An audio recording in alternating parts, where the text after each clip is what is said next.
WSL の16節の残りの4試合についても、軽くコメントを加えた上で、ダイジェスト動画に移りたい。監督、解任ですっかり風向きが変わったかのように、エバートンは3連勝を飾った。アストンビラを抜いて8位に浮上とは素晴らしい。WSL での3連勝は、2023年1月以来のことのようで、そのことの方に驚くのだが、その耐えて久しかった喜びは、林穂香がゴールした時に、ゴール裏で湧き返った少数のファンの歓喜の中に、見ることができる。なんと長かったことだろうかと、見ているこちらも嬉しくなってくる。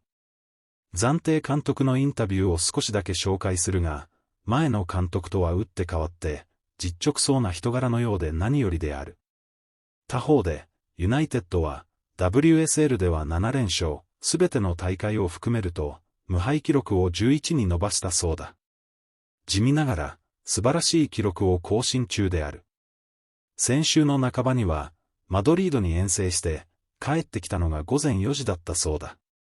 それで日曜の昼に試合というから、やはり、かなりのタフな日程だ。トゥーンの怪我が長引くようだし、新たに、フォワードのマラーが怪我をしたというから、いくらローテーションで対処すると言っても、心配の種は尽きない。とりわけ、宮沢が出ずっぱりなのが心配である。チェルシーは、長年女子チームの最高責任者を務めてきた、ポール・グリーンがチームを去ることになり、激震が走った。試合後のインタビューで、ボンパストールは、タフな1週間だった。スタッフのメンバーを失うのは、心が痛む。誰にとっても、感情が揺れ動く1週間だったと率直に認めた。こうしたチームの内情が、試合に影を落とすことが心配されたが、少なくともピッチ上に影響を及ぼすことはなかったようだ。今、チェルシーは、カップ戦やチャンピオンズリーグ制覇のための体制を、静かに整えているというところであろう。This is Momiki. Outside of her is Hannah Blundell. Time to look up and deliver, and surely it's Hayashi left with a straightforward finish to score against her former club. And Everton, who've been under some early pressure, are in front 8 minutes in. Everton committing bodies forward. It's a perfectly weighted ball, and Blundell takes it first time, and Hayashi at the back post times her run perfectly. She's unmarked, and it's a simple finish into the net. Everton may be sensing their chance here. Couple in the penalty area had to be dealt with. It wasn't really initially. Gabaro's effort is saved by Shamik. They keep that one out. But West Ham are living dangerously right now. Good movement in the box. Hansor tries to clear the ball into the path. Shamik there has to make the save.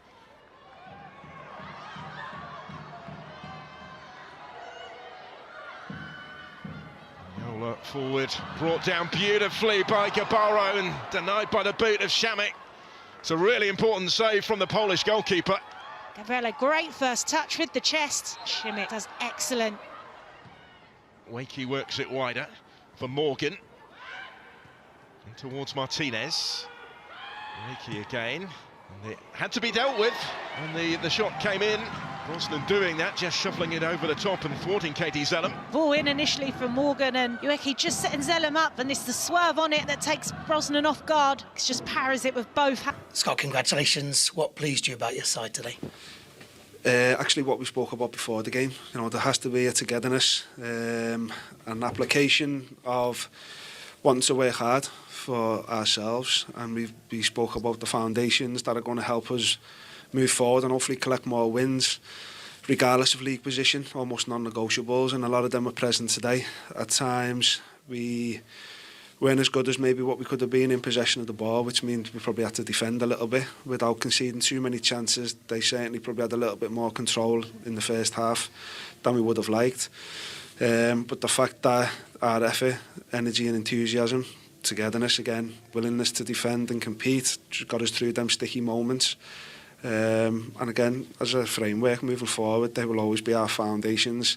Of course, whilst we are learning about each other and how we want to try and play, to win games of football when you're not at your best is a massive achievement, and we're just happy and really proud of the players in terms of the effort that they put in today.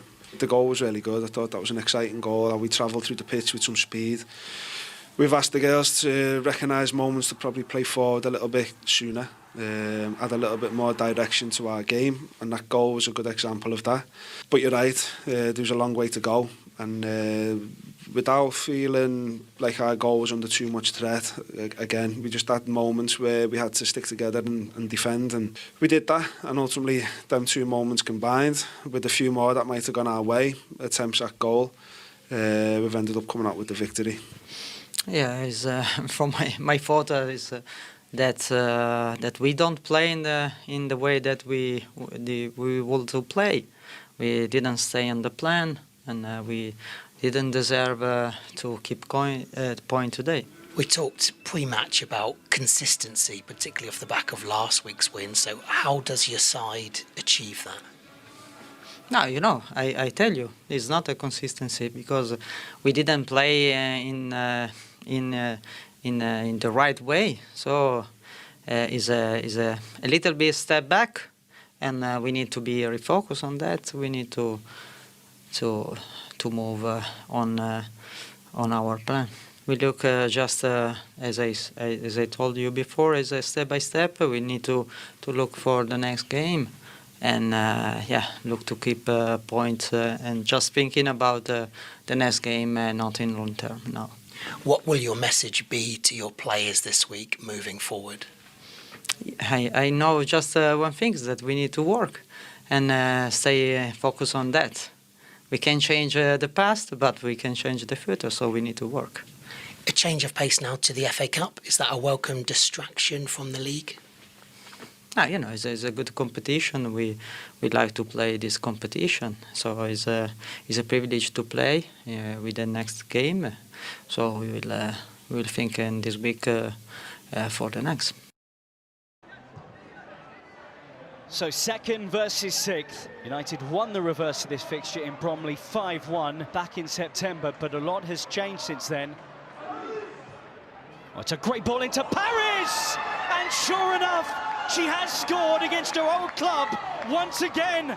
A sucker punch in the visitors. Here we see Godfrey just picking up the ball, and she's really brave in the attack, and Manchester United not getting close enough, and Nikita Parrish just comes out of nowhere and attacks the ball with such prowess for that diving header and beats Riviere to it and gets the side up 1-0.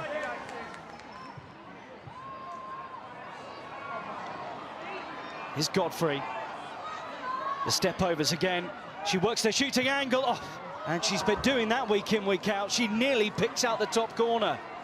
Oh, that was so close from Godfrey, but defensively she's causing Manchester United all sorts of problems. Now just can't find that bit of space. This is what she wants. These are the kind of runs she produces. Oh, what a strike! She's barely had a touch and then produces a piece of magic. Another solo stunner. It's an individual goal, individual brilliance, and that's what you need from someone like that to get your team back in the game. She only has one thought. She looks up and she sees the strike.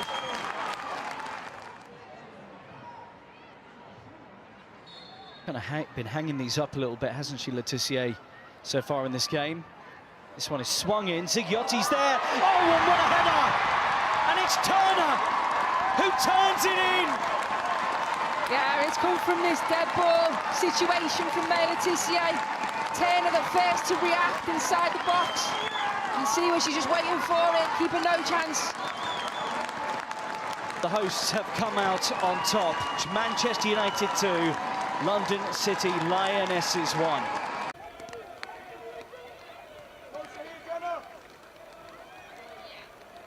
Still with Bernabei, crosses it in, a chance for Liverpool. And a handball's gone up, but it's gone into the back of the net. But it's not going to count from Alice Bergstrom. The whistle had already blown. Oh, I mean, that's so unlucky, isn't it? I mean, really, you could say where else could her arm be, but you can see why it's given. It's a great finish, by the way, as well. Nagano driving forwards, finds Kerry Hollands. Holland strikes, good save from Hampton.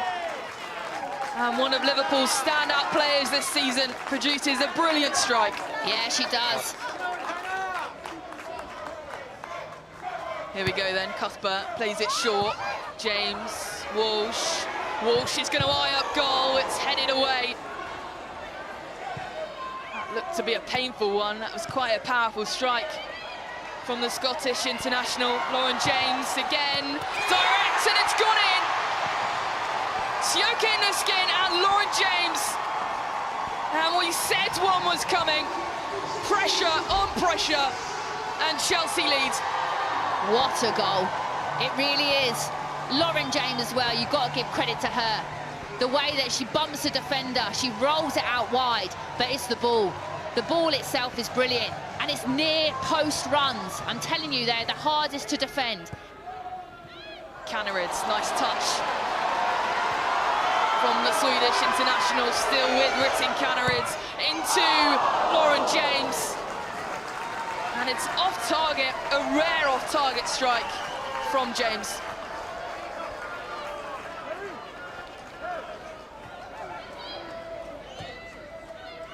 Chelsea still trying to double that lead, because it's with James now playing in a more midfield role.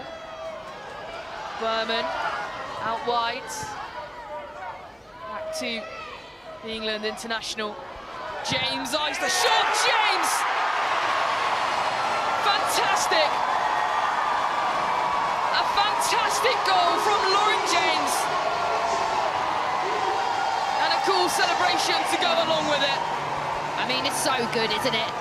And this is why I love watching her play. I want to see it more. Because in my opinion, I think she could be the best player in the world. I really do. She's been growing and growing and growing into the game. And Berman, credit to her, she's thinking, well, actually, I'll get you back on the ball because you've been creating so much. And then she realises she's got the beating of her here, and then it's just half a yard. There's no stopping that.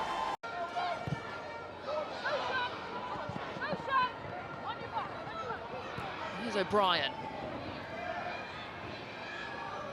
Kasparov for company, back to Neville. Mouchon. Poke to Lehmann, who goes for goal, and it's off the inside of the post. Leicester so close. And the flag up. Quarter of an hour played though, and the Foxes have looked the more likely with that chance, their first of the game.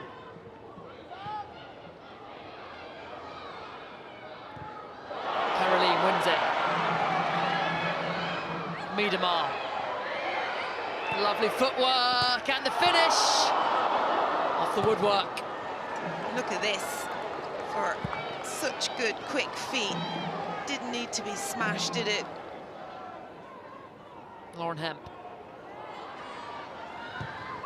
Another good delivery. The header from Bunny Shaw finds the back of the net. And Manchester City are in front. It was coming. Feels almost inevitable with Bunny Shaw. And it's Manchester City 1, Leicester 0. What a header. Absolutely brilliant header from Bunny Shaw. Brilliant ball in also. Absolutely brilliant goal. A 15th BWSL goal for the Jamaican international. Lauren Hemp building up speed, gets the ball in. Thibaut clears, and Neville's battling away, can't get rid. Miedemar with the effort, and Manchester City have a second. Casual as you like from Viv Miedemar. Leicester messed around with it at the back, couldn't get rid of it, couldn't clear their lines, and they've been sorely punished. And this is starting to look comfortable for Manchester City. Van Egmond, McLaughlin, Neville. Hangs it up towards the back post. In comes Lehmann, and the effort off the crossbar. Leicester really unfortunate, nearly halving the deficit almost immediately. Great ball in from Neville. O'Brien just difficult for her. It's behind her a little bit. Got Alex Greenwood, as you can see, making the runs. It's just creating overloads in those areas, and Sarah Malin's a little bit lost. Hemp back to Miedemar, slaloming her way through, and Leicester clear just in time. Back to Lauren Hemp though. Puts it again, cross, and this time Miedemar meets it with the header. And Manchester City have a third. Lauren Hemp again with the assist. Miedemar So cool. Manchester City 3, Leicester 0.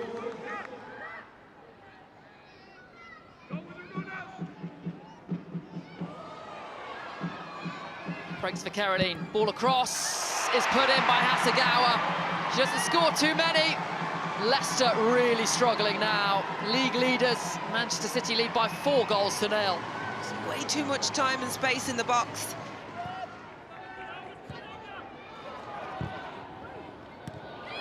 Finds Miedemar. Swabby again blocks. Breaks for Caroline. And that is probably the best goal of the evening. Brilliant finish from the Brazilian. The moment she struck it, it looked like it was bound for the top corner. And Manchester City have a 5th. And it's a fantastic strike, isn't it? There's no thought process. They're just stepping in and absolutely smashing it.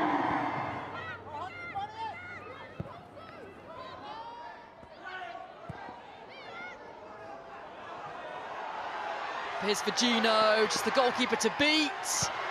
And she does. And Manchester City have a 6th. It's a substitute over for Gino. But I'm not sure what Leicester City are doing here to play the ball into centre half like that, square on. She looked so cool once she went face to face with the goalkeeper, just trotted round her. 2 defenders in front of her, no problem. And Manchester City really enjoying their evening.